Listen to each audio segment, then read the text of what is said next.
Hello friends, it's your buddy Nick here with Game with the Guys. We are joining Fake here in Dark Souls 3. We are in the Untended Graves here, and it has been quite some time since my last video, and for very good reason. But we will continue on here, and so this area is very interesting because it can be interpreted in many different ways, in that this area is identical to the tutorial area in the beginning of the game, but this area is very different from that area in that, well, it's very dark and there's stronger enemies, but these places seem to somehow overlap. So is this area, are we in the past when we visit this? Is this the future? Or is this kind of just an alternate timeline? And I've talked before about the literal Japanese translation of different titles or different areas in the game, and the usage of the characters that translate to untended here actually mean, or have the connotation to not really have a connection with people, or that those buried in this cemetery are unknown or completely forgotten to all. And so as we come through here, we'll see that we see a Riving Stone, and we've talked about many times before that Riving Stones kind of have a tendency of being associated with the Corvians, and that Corvians are associated with Velka. So when I come in here, the first thing I like to do is get rid of that guy, and anyone that... Ooh, I'm a little rusty, I have to say, and he's about to bleed me. And you'll see that these two, they haven't become they haven't become hostile. So I'm going to just let them be on their way. And you see that they were listening diligently to the storyteller. And right there we picked up the Ashen Estus Ring. Let me find it in here. Where are you? Where might you be? Here it is up at the top. It took me 15 minutes to find it. So if we take a look at this, it says Gray Crystalline Ring, crafted from shards, increases FP restored by Ashen Estus Flask. So basically what this does is kind of increase your Estus Flask, as you know, if it were a +5, to restoring in a way that if it were a +6. And as we go on here, it says, once a treasure brought before Lothric's queen. She had it enshrined in the cemetery of Untended Graves, so that one day an unkindled might profit from its use. So it talks about the crystalline look to it. And that makes us wonder, you know, this was a gift to the Queen of Lothric. Who is this a gift from? And because of the crystalline magic reference to it, it makes it sound like it might be Seath. But when we're talking about Seath in Dark Souls 3, we really have to look toward Osiris instead. So this could actually be a gift from her husband.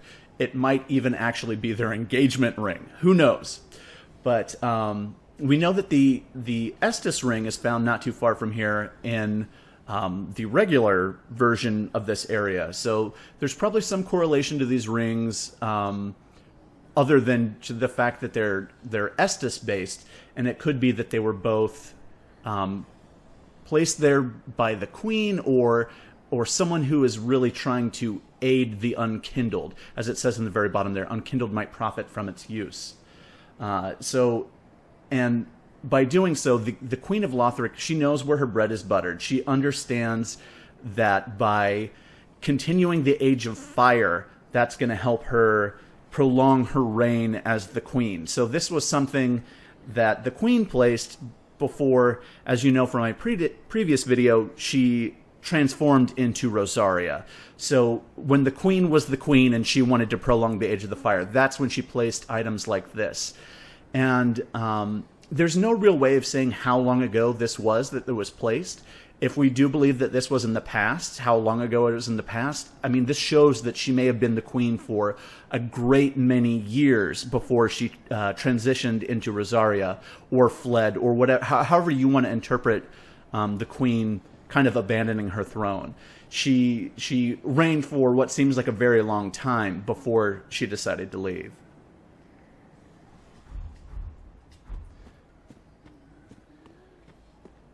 And as we come through the rest of this area, there are a great many dangers here. And, oh, I'm trying to grab this, but my brain is somewhere else entirely.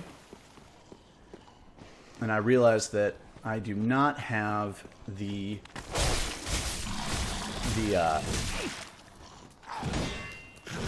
ring on that I planned on having, which would allow me to sneak through here undetected, and I should have put that on before. I have this one on instead, and that was a big mistake.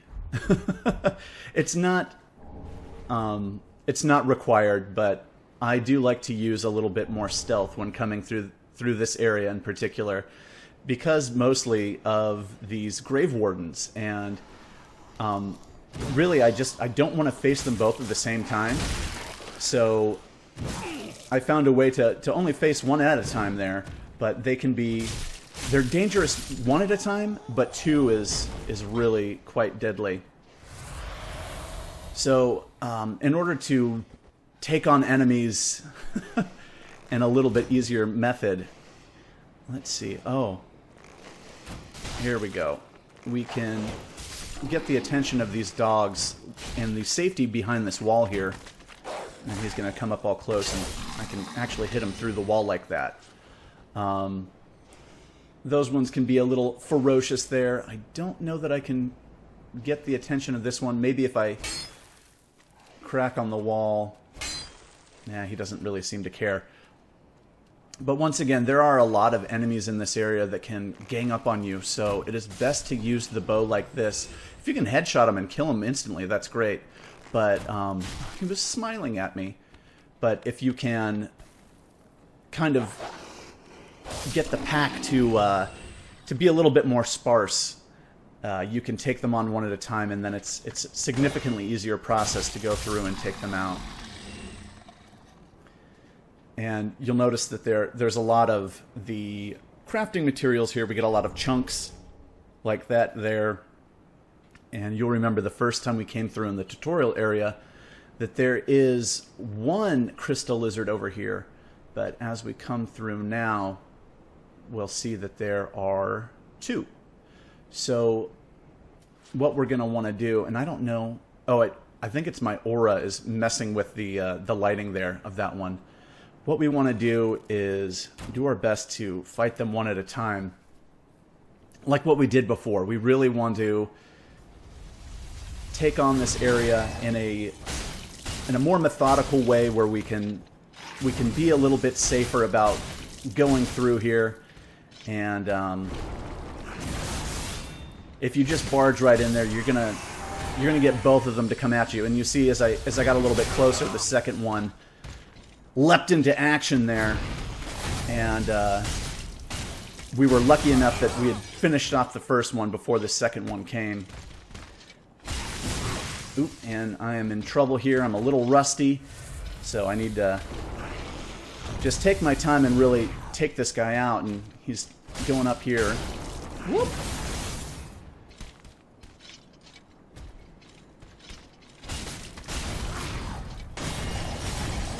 There we go. Taking him out, and they each give us 2 Titanite scales. And we'll come over... Oh, I thought there was an item back here. I was mistaken. I'd like to point out that I actually did all of my, we'll say, studying for this area 3 months ago, and I didn't really get the opportunity until just now to record this video. So there's been quite a big lapse in between my previous video, which was kind of the big one, talking about the people of the realm, the Lothric bloodline, and how it descended down from Lord Gwyn. And so here we have the daughter of Crystal, Crimehailed, and this is the best way to defeat her, is just take away her magic. And she falls to her death here. And so it says daughter of Crystal Crimehailed, and I really wish they said that they listed that differently, that she's actually Crimehailed, the daughter of Crystal. as we saw when we obtained her staff, she was someone that was taught by the Crystal Sages, and so that is where she kind of got the nickname, or even the title, Daughter of Crystal. She's not the daughter of Crystal Crimeheld. She's Crimeheld, who is considered the Daughter of Crystal. And you'll notice that these guys are actually also called Grave Wardens, but in this area they are just significantly more aggressive and far more dangerous than they were in the tutorial area. Obviously, when you're doing the tutorial area, you want to be able to get through and play with a little bit more confidence. At this point in the game, you're supposed to be terrified. And, I mean, maybe you're supposed to be terrified in the beginning, too, but, you know, they want to bring you into the game a little bit more slowly than having super aggressive guys like this. Here we have a hidden blessing. This is holy water blessed by the Queen of Lothric, fully restores focus points. There is a grave in Lothric that sees no visitors, a dark place where rootless warriors rest. The Queen of Lothric alone cared to wish the poor souls good fortune. And we talked a little bit about this when we were looking at the Ashen Estus Ring, but this description here kind of goes along with the idea that these graves are forgotten. This is a place that no one cares about. But once again, the Queen understands that this is where the next linker of the fire is going to come from. So anything that she can do to help them in linking the fire will help her prolong her rule, help her sustain the age of fire and the age of gods. So by leaving items here for Ashen Hollows, she's, in a sense, extending her life. Let's see if we can... Oh, I don't know why I'm sneaking. I've since changed my ring set. And, oh, I didn't know that guy could see me. What I'm actually going to do is come around this corner first, because there's a guy that's going to ambush us, also with a crossbow, if we run up here and just try to take this guy out.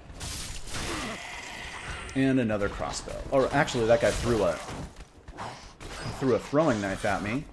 You see, he's kind of a little bit more of a... oh, I actually didn't know that those guys had Estus. He was more of a rogue type, and then a spear type and a crossbow type. And you saw that he dropped a soul here, and was, I think, a large soul of deserted corpse, while I believe in the beginning of the game it's one of the lesser two, and so now further in the game they have slightly bigger souls. We're just outside of the boss area, and we will take on the boss in a moment. I do want to show you that if you have fought the Sword Master, that he will actually help you in this area. As I said before, I'm very rusty in this area. I did my preparation for this 3 months ago, and so I'll teach you the way to fight him solo. But if you're having difficulty, bring in the Sword Master. It makes the fight, I don't want to say trivial, but it is significantly easier. And we'll just go ahead and take out the rest of the guys hiding in here, and it's best to get to them before they can get to you, honestly. And you'll see that they are... These guys, maybe not so much, but large soul of deserted corpse. As I was mentioning before, they are more aggressive, but... Oh. I'll just go ahead and do a little plunging attack on this fine sir here. And we'll just clean out this area. I think that there's one more guy back here. Or, oh, I already got him. Okay. All right. I'm just going to go ahead and just heal up a little bit here, and I'm going to talk a little bit about this fight here.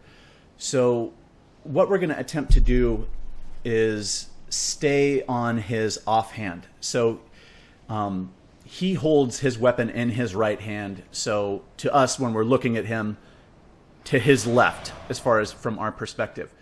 So what we're going to want to do is kind of turn around him on the right side and stick with his offhand that holds no weapon.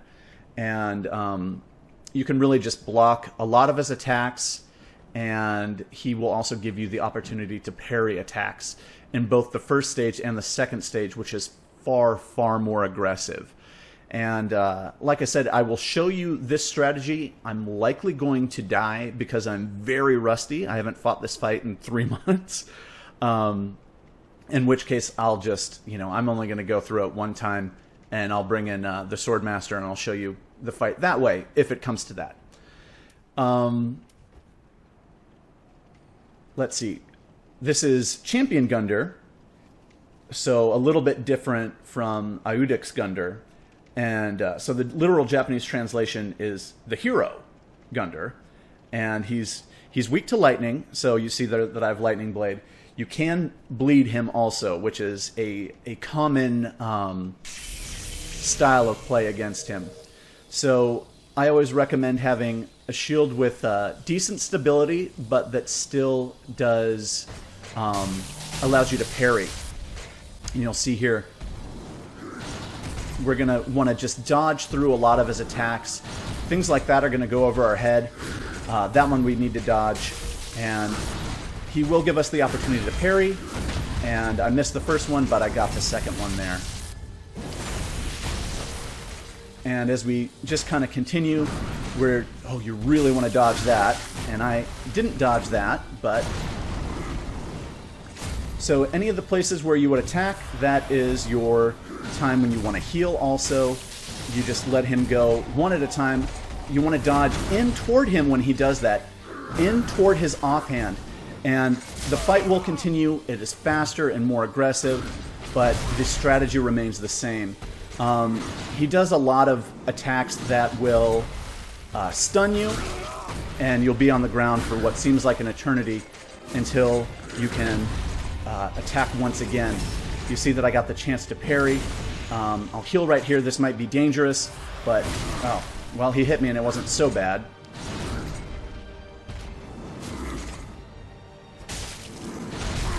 And that is his way of getting around us. Leaping attack is probably the easiest thing to dodge. Oh, and see, you saw me stun there, and now I'm likely to die. But if I can get far enough away... Oh! And the healing takes forever. Oh! I got greedy there. I got greedy. Don't let him grab you like that. So yeah, just stick with blocking, stick with... Oh! I tried to dodge in and to his right there, as I mentioned before. And that's just kind of the way that you're going to dodge all of his attacks, is in and toward his offhand. And he's going to punish you. Make no mistake about that. And it's probably not the best idea to get some distance, because he'll do this attack. And like I said, he punished me for it. But I'm scared of him and trying to do my best to survive on one life. And he's going to really punish me there. I don't think that there's any other fight in this game where I really notice how much that there is just a delay after you heal. It just seems like an eternity. And now I am without Estus. So you saw the style of play there, and luckily I can get all of my Estus back here. He's very aggressive, but his moveset is that of the moveset of the tutorial boss, but you see that he moves much faster. He seems to have more stamina. He doesn't give you as much time in between attacks, but if you kind of just follow that same methodology of sticking to his offhand, circling him to your, around the right on his offhand, getting parries in, that double stab that he does with his glaive is the best opportunity to get parries. You can parry other attacks also, but that one is, for me, my favorite one to parry. And block if you have to, dodge big sweeping ones. Some of the attacks will actually miss you. He'll go right over your head. So, like I said, that is the strategy for beating him solo. And if you're having trouble, once again, Swordmaster is there to aid you. He is a great benefit.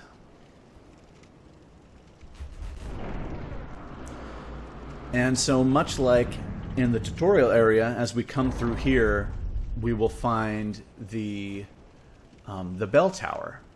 Though from here, it is so dark you can't really see anything. I'm going to just go ahead and put lightning on my blade because we are going to actually run into a few of these black knights here. And going up and having a little buff on your weapon is definitely very helpful. And I'm going to kind of just... I'll leave that guy alone. If he doesn't know where I am, so be it. And I'll just reapply here, because there's another one just right up around the corner here. And if we can sneak up on him, he's a little bit tougher. He gets to see that we're coming, but if you can get that backstab and then a couple of quick hacks, you can just take care of him like that. And so now right back over here, you'll recall actually that this is where the Swordmaster was stationed. And so we find a corpse here with the Chaos Blade, which is super, super interesting. Let's go ahead and take a look at the Chaos Blade. So if we look at the description here, it says, a cursed sword of unknown origin bearing uncanny streaks on its blade. Attacks also damage the wielder. And what that'll do is anytime that you attack, you're going to take 15 damage yourself. And this weapon can't be buffed, but you know, taking the 15 damage on the strikes, that can really be overcome with passive healing equipment. So not a super big problem there. But let's continue with the description. It says, the sword is not unlike a thing misshapen, granted life, but never welcomed in this world. In other words, chaos itself. And that is actually super interesting. We're going to talk a little bit more about that. We see that this has a super, super high bleed coefficient, but that is likely because of Fake's luck level. It's very high, but this actually has the highest of the bleed efficient for any of the katanas, and the attribute bonus will actually get up to an S scaling in dexterity. So in that sense, it's also the highest scaling katana. And so this one really has the potential of being the strongest of the katana class, but the downside, can't buff it, and the damage on strikes. But like I said, passive healing equipment will just completely take care of that for you. So going back to the description here, this weapon is actually, or a form of this weapon is found in all 3 Dark Souls games. And we also find similar weapons in Demon Souls, and Hiltless is the name of the sword there. And in Bloodborne, there's the Chikage, which is kind of that iteration of this game, or of this weapon. In the Dark Souls 1 version, this sword is made from Quelaag's soul. And the description talks about the blade inherited from the chaotic nature of Quelaag, and it erodes the wielder as well as their opponent. And we see there at the bottom line there, chaos itself. And in Dark Souls 2, this weapon is described as having a peculiar pattern on the blade that suggests the signature nature of this cursed blade. It's an alluring vortex and a lonely soul.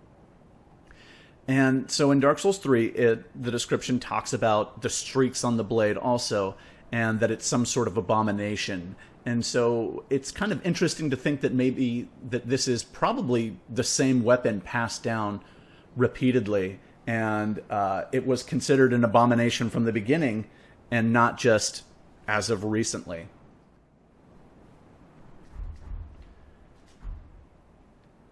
And we're right in front of the bell tower, but I don't know that we'll ever really get to be in a good position to look up there. I'll come down a little bit further here. Farther. My wife always gets mad at me for saying further when I'm supposed to say farther, but that's neither here nor there.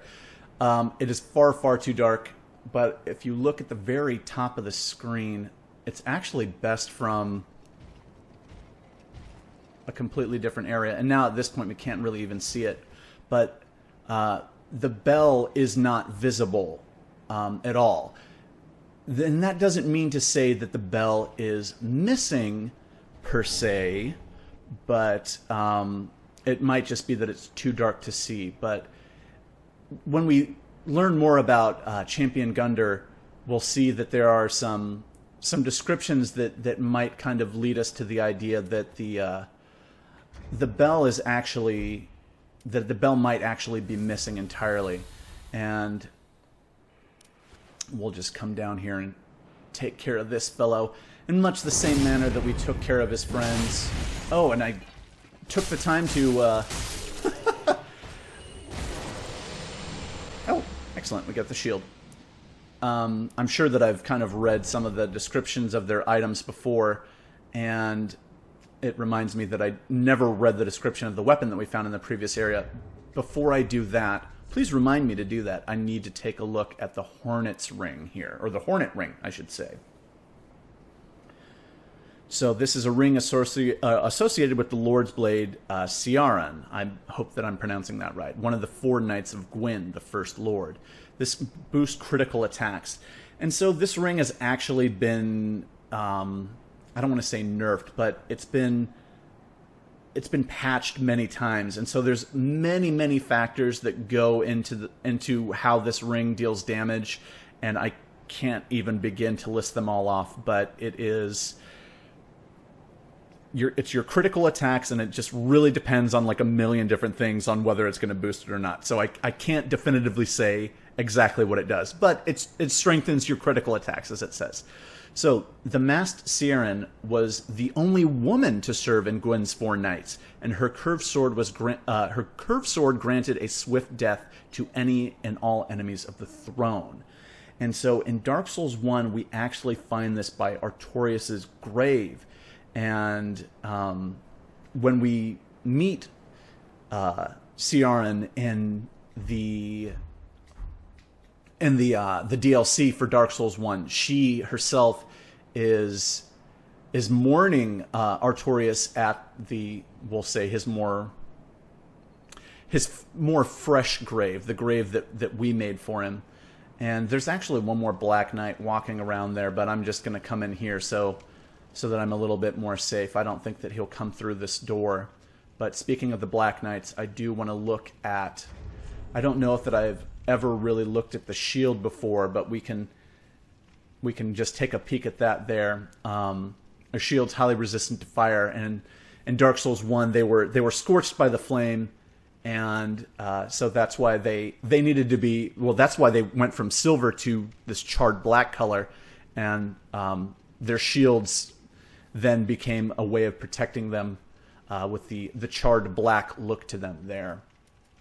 And so here's the Black Knight Glaive. And this actually has a very similar description to the other Black Knight weapons. And so I just wanted to pull that up there. And it's a pretty cool one, but it's actually it's a favorite of speedrunners for Dark Souls 1. So interesting weapon, but we see a lot of the ideas that are posed here in other Black Knight weapons and whatnot. So as we come down here, the first thing we notice is that there's no coiled sword here, but there is the coiled sword Fragment. And so if we take a look at this, where are you in my inventory? Here we are. This is a fragment of the coiled sword of a bonfire which served its purpose long ago. So that could mean that this is long ago, that when we're looking in here, this is long ago, or that this could have been sitting around here for a long time, and that this is actually modern times or even the future. This doesn't really clear up what's going on, other than we are not in the same place that we were before. This returns caster to the last bonfire used for resting, or to the bonfire in Firelink Shrine. Can be used repeatedly. So it's basically like a homeward bone, which makes sense because homeward bones, you know, in a sense, they're linked to the fire, linked to the bonfires, and this is a part of the bonfire itself. So this is a repeated use item. Bonfires are linked to one another irreversibly, retaining their affinity long after their purpose is exhausted. And so that's kind of a strange thing, because this is a bonfire that its purpose in a sense is exhausted, but we can't actually transport to this specific bonfire. So that's actually almost oxymoronic, that last line there, the way that we're finding this. And if you take this to the Crow, you can exchange it for a Titanite slab. And with the frequency of homeward bones in the game, it's really worth it. There are quite a few Titanite slabs, but, you know, it's just pretty nice to have. So as we run back here, you'll notice that there's a handmaid here. I'm actually going to finish this section talking to her. Not this video, but this section of this area. First, I wanted to show you that this is Andre's forge here, and we have an item here, the Blacksmith's Hammer.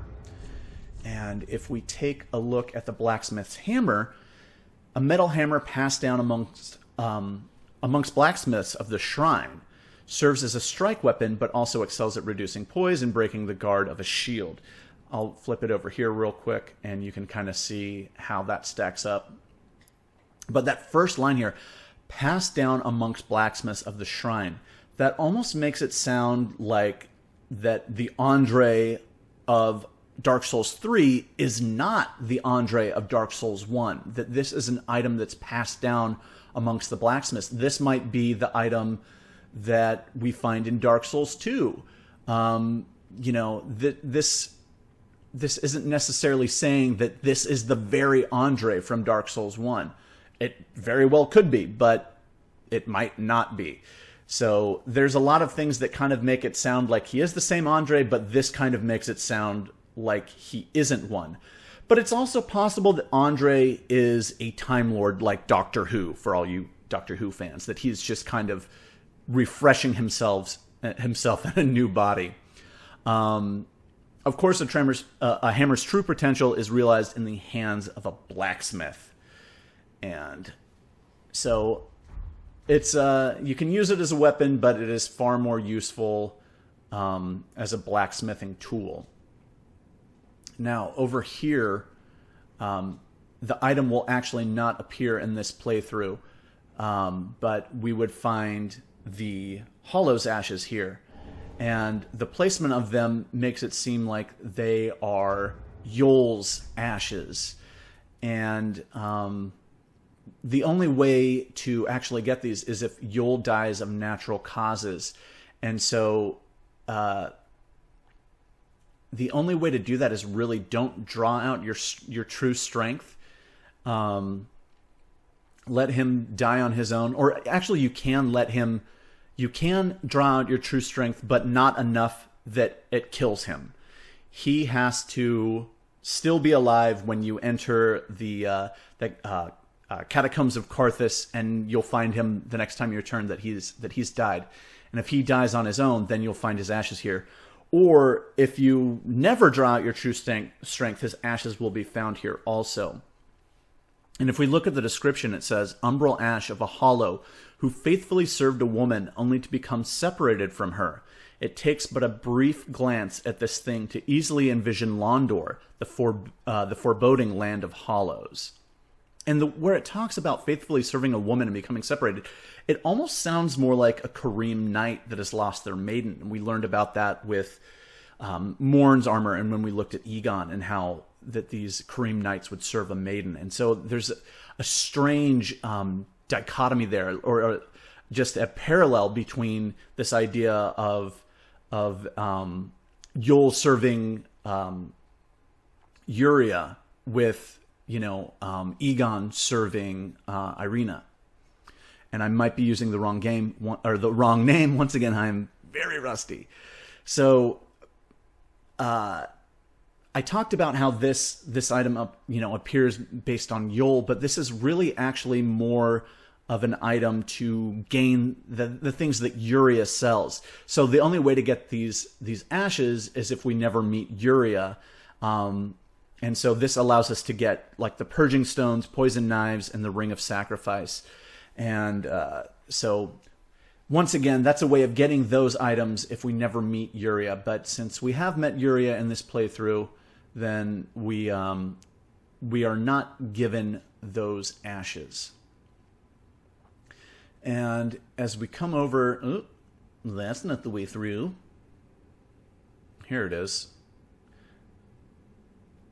We come around over this way. And as I said before... I didn't say anything before. I talked about Irina before, but this is actually where Irina rests in the game, in the regular version of this area. I often refer to the Untended Graves version, the Bizarro Firelink Shrine. And we see that this looks very much like the Firekeepers that are in the tower. Some people have said that it looks a lot like the Maiden in Black, and this covering over the eyes does very much look like the wax that's on the Maiden in Black from Demon Souls. So here we find the eyes of a Firekeeper. And that is very interesting because the Firekeepers are blind. So when we look at the eyes here, it says a pair of dark eyes that look an awful lot like delicious blueberries. So dark eyes, they're dark. Said to be the eyes of the first Firekeeper, and the light that was lost by all Firekeepers to come. It reveals to the sightless Firekeepers things that they should never see. And we do know that Firekeepers are very strange, that they have darkness within them, though they tend to the fire. And so this reveals darkness to these people that tend to the fire, even though they have darkness within them. It's strange that they would need these eyes to actually see that darkness. And it says here, let's see, the light that was lost by all Firekeepers to come. And I talked before about this idea of the light that's taken from the Firekeepers, and if they're actually some sort of embodiment of darkness in a sense. And so we'll see as we look at these more that these dark eyes actually do see a bit of flame, but they're kind of an interesting item, and this is where things get super deep. No, I'm just kidding there, but things have already gotten deep, so things only just get deeper with this. So we'll talk more about those eyes when we get back to Firelink as we know it. But now we're going to come across the Handmaid here. And so it's just very strange that this whole area is empty. You know, we find pieces, so to speak, of people that are in Firelink, and only the Shrine Handmaid remains alive here. So this is why, one of the reasons why some people think that it could be the future, that this is a look at if we choose the dark path in the game, if we choose to extinguish the flame and allow an age of darkness to come through. And this is what the area might look like. So we can now speak with her. Well, fancy that. A lost lamb wandereth in, with nary a peep from the bell. That's an important line. Well, thou shouldst my purpose know. What can this old handmaid provide thee? You heard me chatted up there with nary a peep from the bell. And I talked about how the bell isn't visible here. And that doesn't necessarily mean that it is gone, but we didn't hear it ring. And we'll actually Best talk... not tarry long. Oh, she's so creepy. I am going to talk to her a little bit more. And I've probably pointed this out before, but her eyes also seem to be covered. So, in a sense, she is blind too. The Handmaid is so mysterious. Well, thou'rt exceeding lost indeed. What can this old handmaid provide thee? We're going to talk to her a little bit more here. To skirt the curse's grasp. Tarry not for long. It is dark for now, and not a soul stirs. But remember, fires are known to fade in quiet. Or perhaps thou'rt captive already, like the poor girl.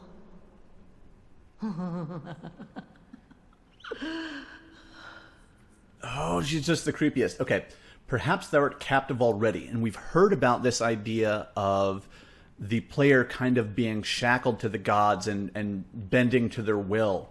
And she says the poor girl. And is she talking about the Firekeeper when she says that?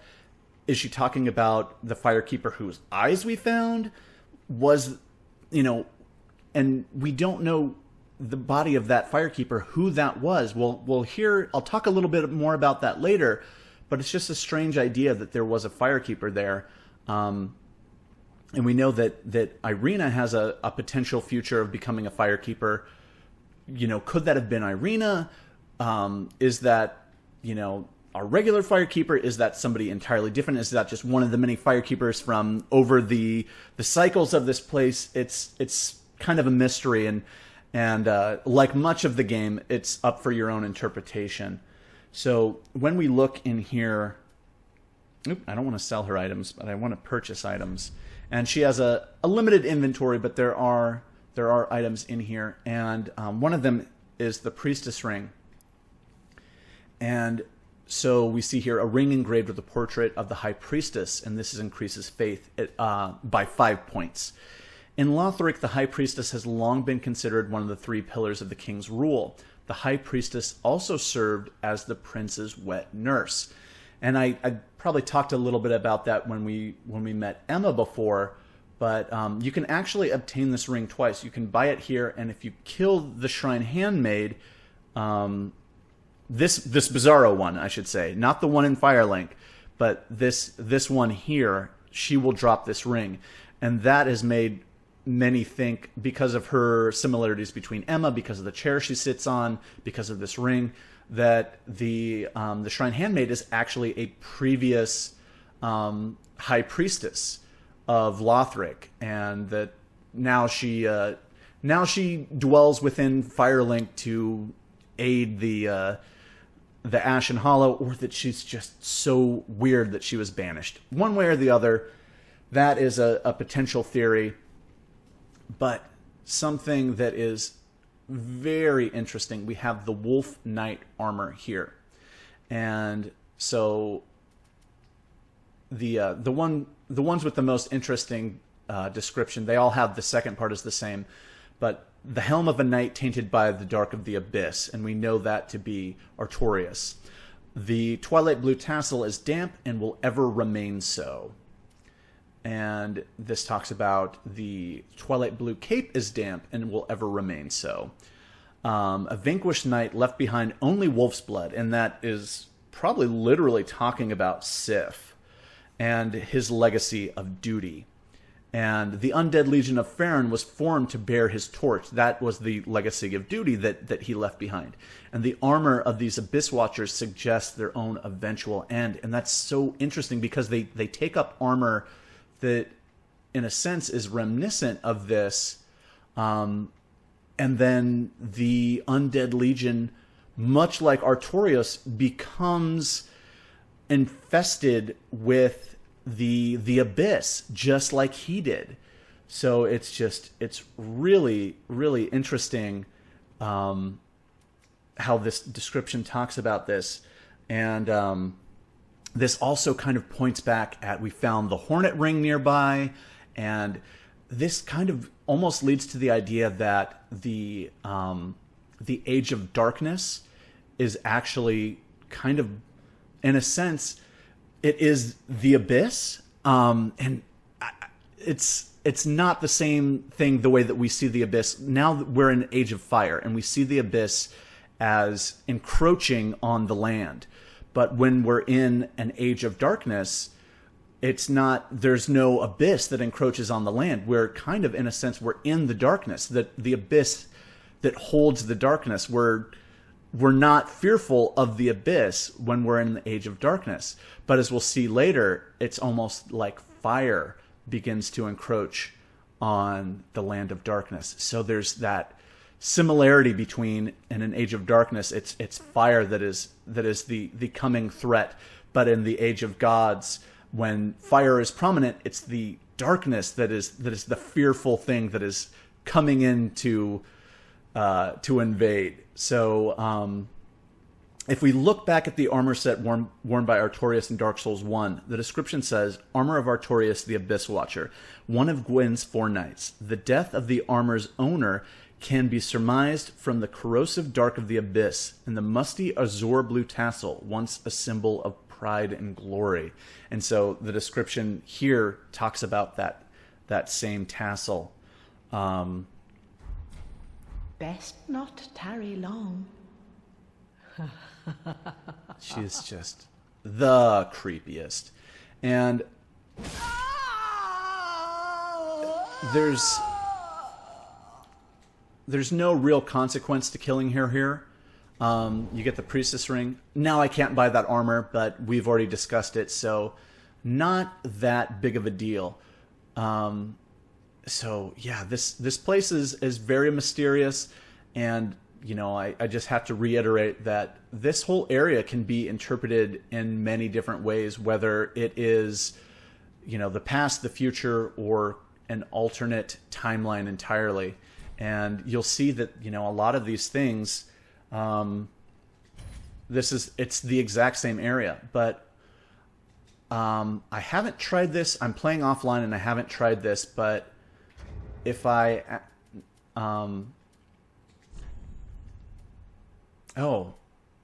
I don't have orange soapstone, or I have the white soapstone here for co-op, but I wanted to write a message. Oh, that's right, it's not done that way here.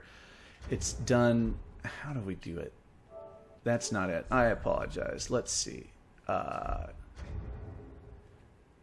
I can't do messages. That's what... I'd completely forgot. Like I said, it's been a while. So let's actually use the Twisted Coiled Sword Fragment, and you'll see that this works just the same way as a Homeward Bone. So if you're actually able to go through the entire game and never speak to the Shrine Handmaid here in Firelink, and then speak with what I call the Bizarro Shrine Handmaid, you speak to her first and then come back here. There's a special dialogue that she gives you for only that circumstance. And hopefully I can find it, but if not... Oh, thou'rt... Oh, no, 'tisn't anything, Ashen One. I am but a humble handmaid of the shrine. And she goes on, it's almost as if she has met you before, and she's kind of recognizes you, but, it's not, she kind of catches herself. So... kind of a strange encounter if you're able to go through the game in that manner, but it's obviously more difficult to do so. New Game Plus, it's a little bit easier, just because you tend to have a lot of the items that you want. So we're going to talk to Ludleth here. Ah, found her, did we? And the black eyes that shimmer within, I see. 'Tis as if it were but yesterday. We did all we could to spare her from them. Much has happened since. Mayhap I should apprise thee of what the thin light of these eyes might reveal to the eyeless firekeeper.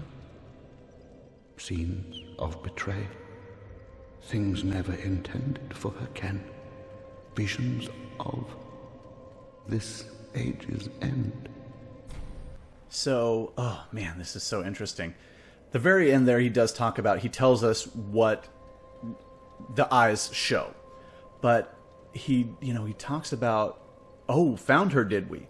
And he talks about, we did all we could to spare her from them. Who was he trying to save her from? Who was that woman? He is aware of what was going on there, and it's very strange that he knows, but it doesn't seem that anybody else knows about this. So this, when he says save her from them, could this actually be the same people that he seemed to be talking to when we spoke to him after we killed him, and he's kind of like almost begging? Is it the same kind of, in a sense, angry mob, or the gods? Like, who was he trying to spare her from? And it's possible that that was maybe the Firekeeper from his time, or maybe this is, when I say his time, I mean his time of linking the flame, or is it just another person entirely? Is his equivalent of Irina? It's really hard to say. This could possibly actually be an occurrence that happens every time that the champion chooses an Age of Darkness.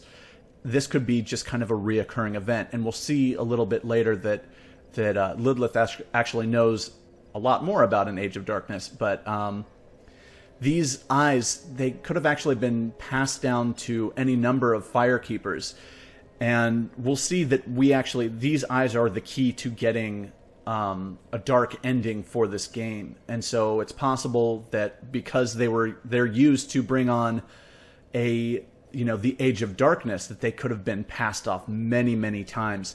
That the corpse that we found might not be the original Firekeeper, and I kind of implied that it wasn't, but who knows how many skulls those eyes have found their way into. So he talks about, like I said, the visions of the Age of Dark at the end there, and he has a little bit more dialogue here. The eyes show a world destitute of fire, a barren plain of endless darkness, a place born of betrayal.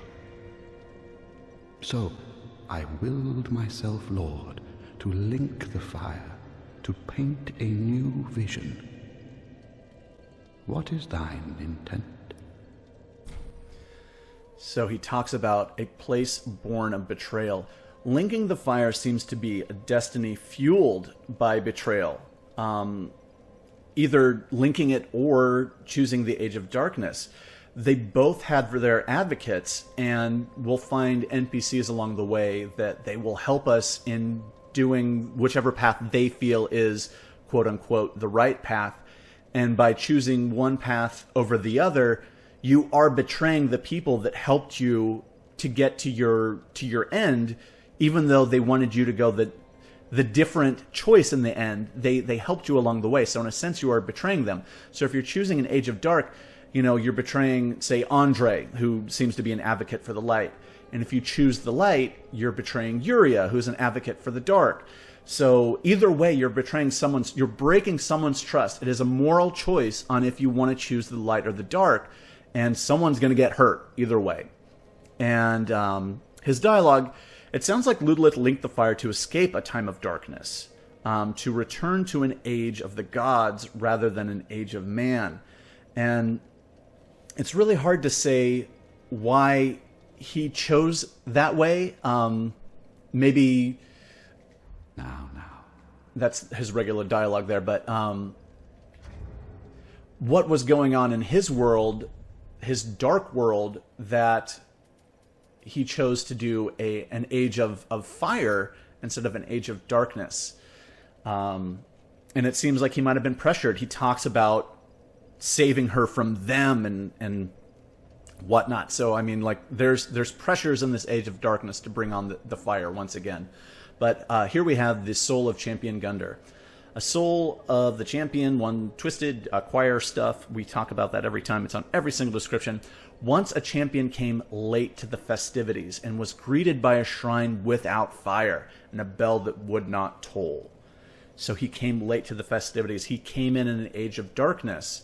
And when we were talking to the Bizarro shrine handmaid, she said, "Nary a peep from the bell." It is entirely possible that Gunder was late to the festivities because the bell never tolled for him. It says a bell that would not toll. He didn't awake on time because the bell didn't wake him up. But let's see. Now, it seems that, like, this is kind of just an odd fluke. he came late to the festivities. Like, you know, usually people rise with the bell, but he arose, you know, without the bell tolling. So that's very strange. And I have a video where I talked about, you know, it was speculation of the first DLC, which I must point out, I have not even touched the DLC yet in order to keep this playthrough of the game untainted. But I talked about it's possible that Gunder didn't awaken from the bell because the bell was missing. But you can check out that video. And if we now look at the transposable items from this. Aha, that so. And so that's his regular dialogue, but we can look at the items that we can get here. So here we have the Halberd. And you can kind of see the requirements there and whatnot. So Halberd of Gunder the Champion, received when he was charged with his duty. And so it says his duty there. And it isn't very clear whether this is his duty because he is a champion of Ash in a sense. If his duty is to link the fire, or if this is his duty as the judge, the Iudix Gunder. And so when he was charged with his duty to, in a sense, test the incoming champions of Ash. So which duty of his that this is referring to is unclear. So it says, this old cast iron halberd has the power to break poise and is said to never crumble, seeming to suggest that Gunder was fated to eternal service from the beginning. And so that kind of almost makes it sound like you see the durability is very high there. And if you look at the actual the stick portion of it, the handle portion, you'll see that it is very much like the coiled sword. It's the twisted iron there. So the other item that we can get here is a prisoner's chain, and this is kind of interesting because it says a portion of a steel chain used to restrain Gunder, but we aren't really ever seeing any other like restraints, any kind of captivity on him. Could this actually just kind of be a reference to the shackles of the gods once again? It's really weird because we don't see any other real idea of him being restrained or held captive. But I mean, this could also kind of be going back to the idea of him coming late to the fire, or is this, you know, his initial, you know, his duty, whether it was his initial duty or his new duty as a judge, that it is basically to, in a sense, link the fire or judge those who are going to link the fire. And so linking the fire, that idea is, we've talked about many times, it's the will of the gods and the shackles of the gods. So this might be just another interpretation of that same theme. So this gains vigor, endurance, and vitality, but take extra damage. A prisoner is one who has staked everything on a belief and a proclivity most apparent in the greatest of champions. And so if we buy this item here, Now. I can show you exactly how much it affects everything here. Let's actually take off all the rings. Let's take off everything. We'll have a nude fellow here. And so we have all of that over yonder. Let's see, we bought this ring. Where is it? Here it is here. And so you'll see there that if I change here, you gain, in a sense, 5 levels to vigor, to endurance, to vitality. And so those bring up your defense, it brings up your resistances, but there's penalties on the damage absorption there. And so this, I believe it actually also hinders the first portion of the defense and also the absorption, because 5 levels in vitality will actually bring you like 10 extra defense. Gaining 10 levels in other areas will bring you a lot of defense also, and you see that we're only really gaining a couple of points on this defense, and then there's the penalties to absorption. So we'll walk around in our knickers here for a little bit, and this episode is getting very long, but there's a lot of stuff going on. So let's... Welcome home, Ashen One. Speak thine heart's desire. Now, if we talk to her here... Ashen One, may I pose thee a question? Has the little Lord Ludleth spoken to thee of any curious matters?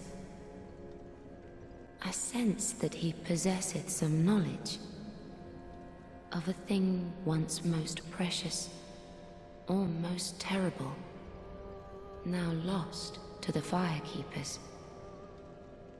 Pray tell, is it a matter of which I should be apprised? And obviously she is talking about the eyes there, and I realized that I actually didn't want to talk to her quite yet. Ashen One. But you see... May the flames guide thee. She senses that there's something new, something askew. Oh, how may I be? And so it's almost like she knows that you found the eyes. Like you found that other Firekeeper, or whoever that woman was. I wanted to not break back into that talk, but to look at the Champion Gunder set. Ancient helm of a set of cast iron armor belonging to a Champion Gunder, modeled after a former king. And when we first fought Iudex Gunder, I talked about how it looks very similar to that of old King Doran from Dark Souls, or from Demon Souls. And so it says down here, Gunder, or the belated champion, as we saw how he came late to the festivities. And it says, was bested by an unknown warrior, and that is probably us. He then became sheathed to a coiled sword in the hopes that someday the first flame would be linked once more. And so that idea makes it seem like, you know, when we're encountering Champion Gunder and the whole Untended Graves, that is in the past.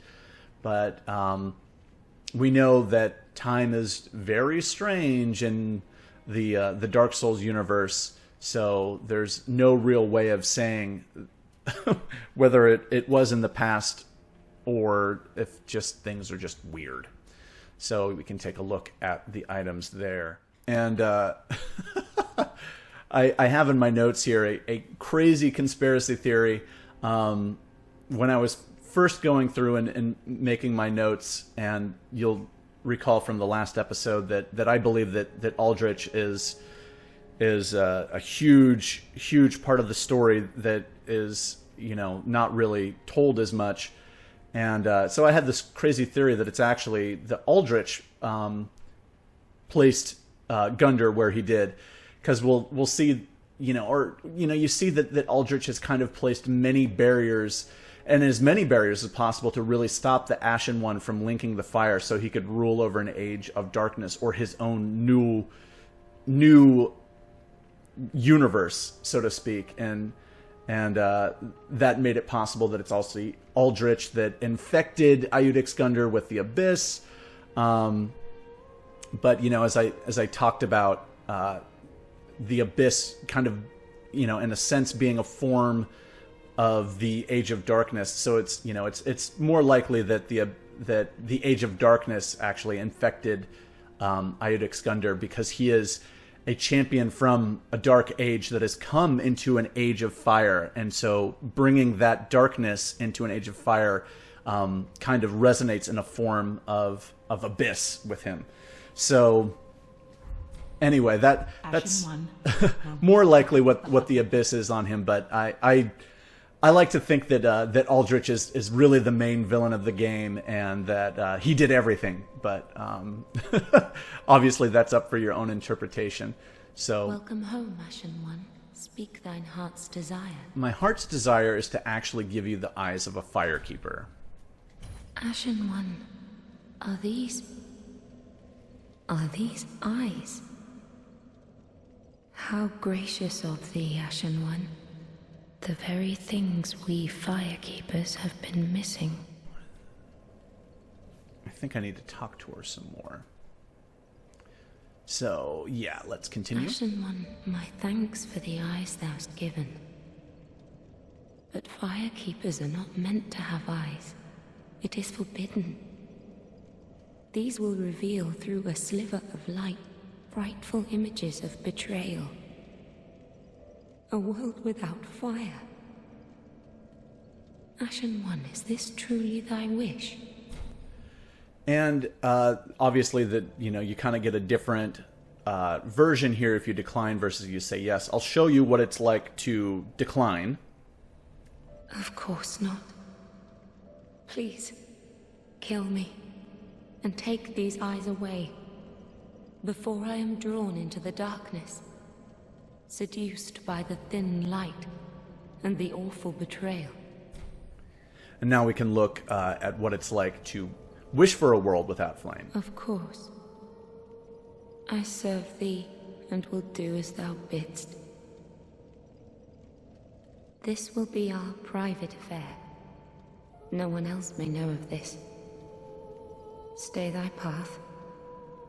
Find lords to link the fire, and I will blindly tend to the flame. Until the day of thy grand betrayal. So we hear this idea of betrayal again, and that's, like what Lilith was talking about. And for those of you that have gone through and played the game, you'll see, you know how the Firekeeper actually takes part in this grand betrayal at the end, that she is one of the characters that aids you, whether you choose the light or dark. Either way, she's there to aid you. So she becomes a part of your betrayal if you choose the dark. And let's see.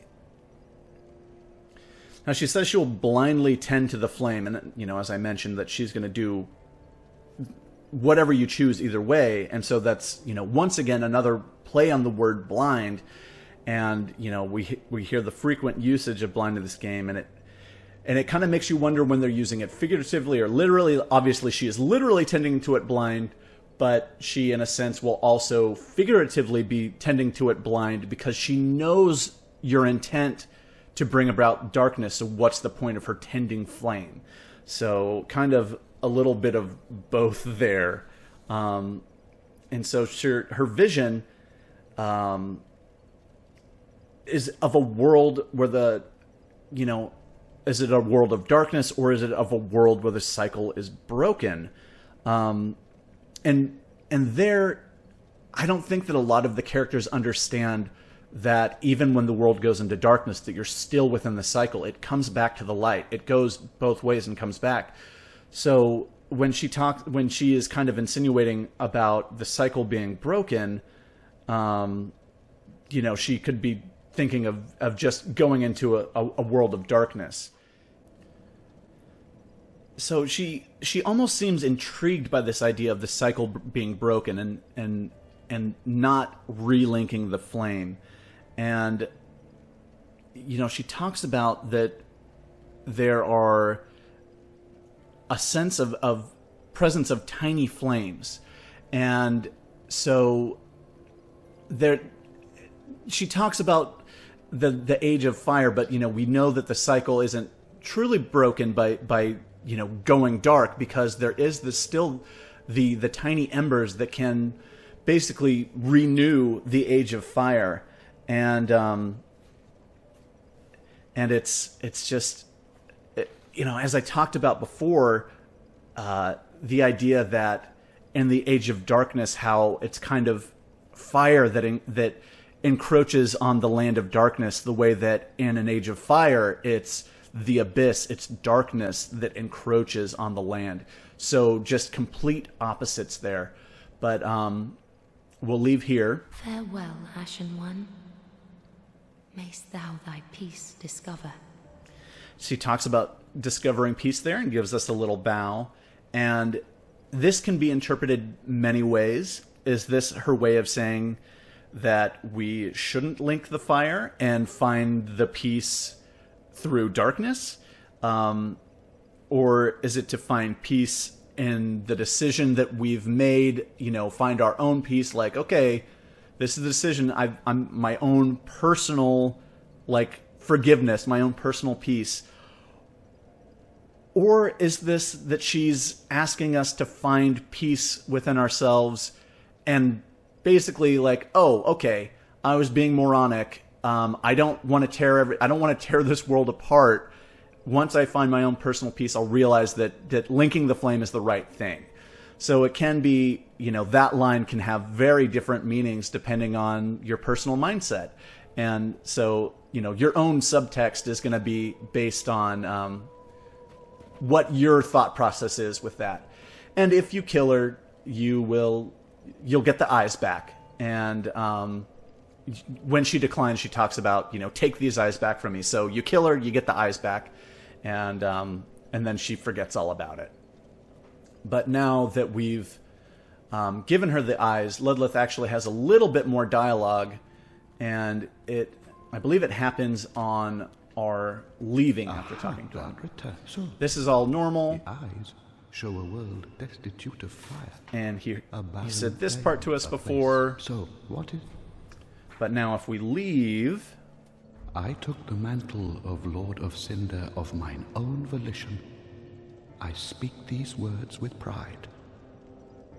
Choose thy fate alone. Seize it with thine own hands. All the more should thy fate entail such foul betrayal. all right. So he talks about how he took the throne of his own volition. And the other Lords of Cinder, the ones that aren't here hanging out alive on their throne, they were forced into it, it seems. And so that's another thing that kind of makes Ludleth unique here. And so becoming a Lord of Cinder is a title of short-lived glory. And others may not be so optimistic about the honor behind becoming a Lord of Cinder, but it seems that Ludleth really still believes in its importance. And his dialogue, he talks about, all the more should thy fate entail such betrayal, like seize it with thine own hands. He's telling us to take an active role in the world's destiny, no matter if we decide that the world is better off in darkness or if it's better off, re-linking the fire and renewing the age of fire and the age of gods. Whatever it is we choose, take an active role. Don't stand back and let it happen, but be the hero to whichever group of people we decide to be. But as I said before, you're betraying someone, one way or the other. And Fake is looking like such a hollow these days.